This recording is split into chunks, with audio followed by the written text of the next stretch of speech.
कि 3 महीने ये सिचुएशन, ये खींचातानी चली रहेगी। तो अगर ये सिचुएशन और ये डेडलॉक बरकरार रहता है तो फौज की मुदाखलत का कुछ ऑप्शन हो सकता है? अगर तो इस खींचातानी जो आप कह रहे हैं और ये इंस्टेबिलिटी जो क्रिएट हो रही है, इसके साथ अगर एक मईशत जो है उसको नुकसान होता है और महंगाई बढ़ जाती है, डिफ़ॉल्ट की तरफ हम पहुंचते हैं और शोर शराबा पड़ जाता है कि जी डिफ़ॉल्ट डिफ़ॉल्ट डिफ़ॉल्ट, जो कि अभी पढ़ा हुआ है मगर उस तरीके से नहीं पढ़ा हुआ, और इस इंस्टेबिलिटी की वजह से ये सब कुछ हो रहा है। और दुनिया वाले कह रहे हैं कि आपका तो मुल्क स्टेबल ही नहीं है, आपको हमने क्या देना है, हमें तो पता नहीं आप रहेंगे नहीं रहेंगे, कौन आएगा कौन जाएगा, किसके साथ मुआहदा करें। तो फिर ज़रूर ये बात इस्टेब्लिशमेंट के सर्कल्स के अंदर डिस्कस होनी शुरू हो जाएगी। ये बात छोड़ दें कि एक नए साहब आ गए हैं और उनको वक्त लगेगा, नहीं, वो सारा वक्त तैयार होते हैं, उनकी पूरी ड्राइंग बोर्ड्स के ऊपर प्लान्स बने हुए होते हैं, backup plans, options, plan A, plan B. तो वो क्या करेंगे कि मजबूरी के तौर पे वो कहेंगे निकालो ना यार प्लान ए, अच्छा नहीं इसका तो टाइम ख़त्म हो गया, प्लान बी वाला जो है वो निकाल लो, प्लान बी को ज़रा अमेंड कर लो कि अगर ये ऐसे ही चलता रहा तो फिर क्या हम कर सकते हैं इंटरवेंशन, अगर हम इंटरवेंशन करते हैं तो किस किस्म की करेंगे, कितनी देर के लिए होगी, उसकी लीगैलिटी के बारे में हमें बताओ। वो फिर एक्सरसाइज शुरू हो जाएगी और उस एक्सरसाइज को कंप्लीट करने में कम से कम 2-3 महीने भी लगते हैं, बिकॉज काफ़ी कॉम्प्लिकेशंस है ना, क्योंकि जो बंदा इंटरवेंशन करेगा वो फिर मारा ना जाए ना, क्योंकि बड़े मसले हैं इस मुल्क के, पता लगे जी इंटरवेंशन होगी तो फिर पट्ठा बह गया, तो और मसले बन जाते हैं। तो इसलिए ये सब चीज़ें वक्त लगता है। अगर कल को फौज इंटरवेंशन करके मार्शल लॉ लगा देती है तो फिर केयर टेकर नहीं है वो, they are martial law government.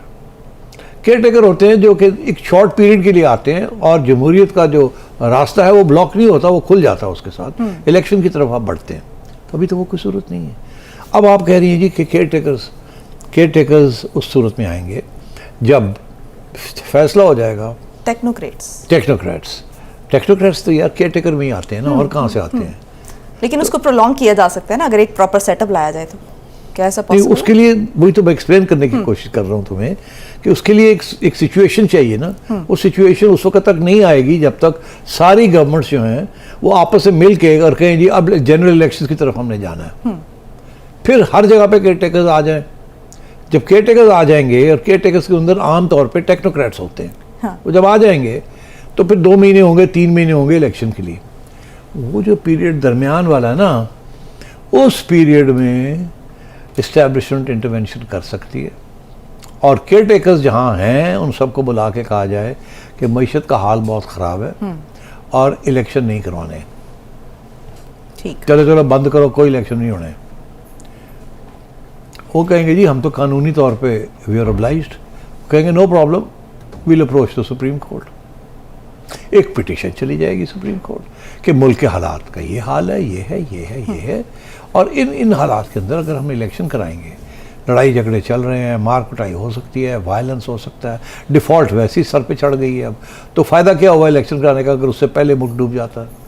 तो एक जवाज़ ढूंढा जाएगा, फिर सुप्रीम कोर्ट को अप्रोच किया जाएगा, कोई तुम उठ के चली जाओगी, तुम्हारे पीछे एस्टैब्लिशमेंट होगी, सामने तो नहीं आएंगे। तो इस सूरत में फिर फैसला करेगा सुप्रीम कोर्ट।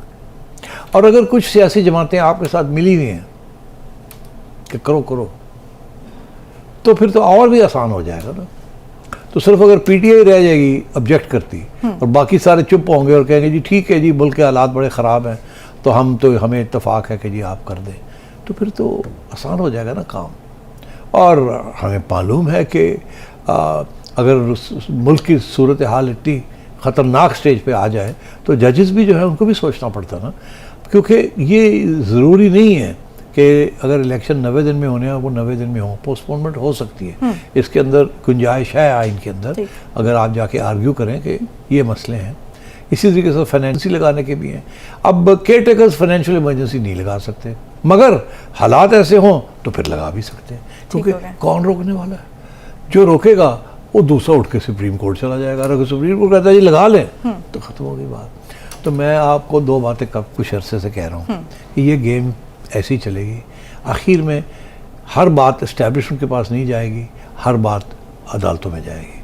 ठीक हो गया, क्योंकि वो वक्त ख़त्म हो गया है कि अब सब भागते हैं उधर। अब सब भागेंगे इधर, ठीक। और इनका तारुफ, इनका जो ताल्लुक है वो उधर होगा और उसके ज़रिए मामला आगे चलेगा। ठीक। फौरी तौर पे मुझे कोई इंटरवेंशन नज़र नहीं आ रही। ठीक हो गया। इंटरवेंशन से मुराद मेरा ये है कि कोई मार्शल लॉ नज़र नहीं आ रहा, राइट। मगर इसका ये मतलब नहीं है कि फिर फौज के जो लीडर्स हैं वो फिर थोड़े बहुत एक्टिव हो जाएं। अभी तो वो कह रहे हैं ना कि हम इनएक्टिव हैं, फिर एक्टिव हो जाएं, फिर उनकी मुलाकातें हो जाएं, इधर उधर शुरू हो जाएं कि जी इन सबको बिठा के कोई knock the some sense into the head, हाँ करो इस तरह, मुल्क तबाह हो रहा है, तुसी भी समझो तो तुसी भी समझो, तो बैठो आपस में मसला हल करो। और जो लोग नहीं बैठने के लिए तैयार होंगे फिर उनके ऊपर और भी तलवारें हैं चलाने के लिए, किसी की ऑडियो आती है तो किसी की वीडियो आती है, तो फिर वो प्रेशर आने शुरू हो जाएंगे, ठीक है। क्योंकि ऑडियो और वीडियो सिर्फ उनके पास है और किसी के पास नहीं।